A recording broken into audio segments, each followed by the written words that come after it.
मित्रांनो, कसं वाटतं आमचं डेलीचं रुटीन? काय वेगळं असं काय नाही हो. आम्ही जे जगतो आहे तेच आम्ही तुम्हाला दाखवू शकतो. बाकी काय दररोज तर कोणाला भांडणं करू शकत नाही. कालचा एक किस्सा सांगतो. आम्ही डीमार्टला गेलेलो. त्या डीमार्टवाल्या ते रिक्षावाल्यांची नेहमीच घासाघीस असते. आणि शेवटी आम्ही एका रिक्षावाल्याला जरा सांगितलं की आमचा एवढा एरिया आहे, तिकडे तू नेऊन सोड. त्याने सांगितलं 80 रुपये. आम्ही बोललो नाही नाही, 80 रुपये खूप होतात तो. 80 रुपये म्हणजे काय, मला कुठे दुबईला जायचं काय डीमार्टचे सामान घेऊन. ते कुठून तरी एक रिक्षावाला आला. तू 60 रुपयाला तयार झाला. म्हणजे छान आहे गोष्टी. म्हणलं असं काय, एवढं देवाची एवढी मेहरबानी, 80 रुपये तर 60 रुपये झाले, काही हरकत नाही. आम्ही बसलो, आम्ही आनंदच होतो. पण अचानक काय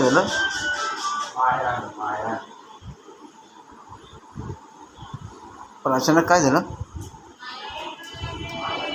की ते रिक्षावाला कोणाशी तरी बोलला आणि त्या रिक्षावाल्याने त्याला मारायला चालू केलं. म्हणजे हे काय, आम्ही घाबरलो.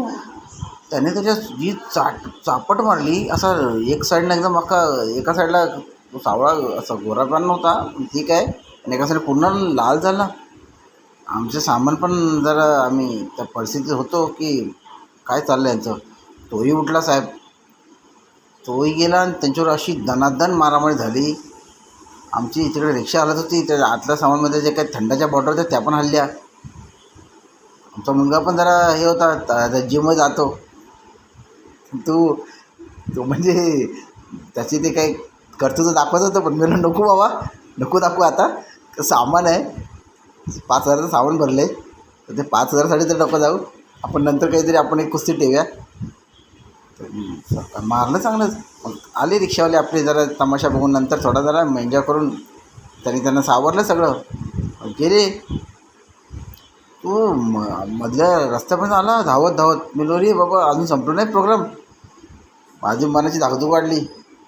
मी आधीच घाबरट, मला नाही झेपतही असं थाडतूड मारायचं, ते काय असेल ते नाही. पण तो आमचा रिक्षावाला जरा तो पण घाबरत होता आणि जोरात पळवली, कारण ते वाढलं असतं प्रकरण. आम्ही कसं बसं घरी पोचलो. त्याला म्हटलं तर पाणी बिणी पाहिजे का? तो तर नाही, आता खूप खाल्लं आहे, आता पाण्याची वेळ गरज नाही. आता सांगायचं, घडतात अशा गोष्टी, आपण काय जाणून करत नाही आहे.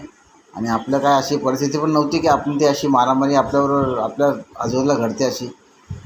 चालतं आहे आता, तसं तुमच्याशी शेअर करायचं वाटलं म्हणून केलं.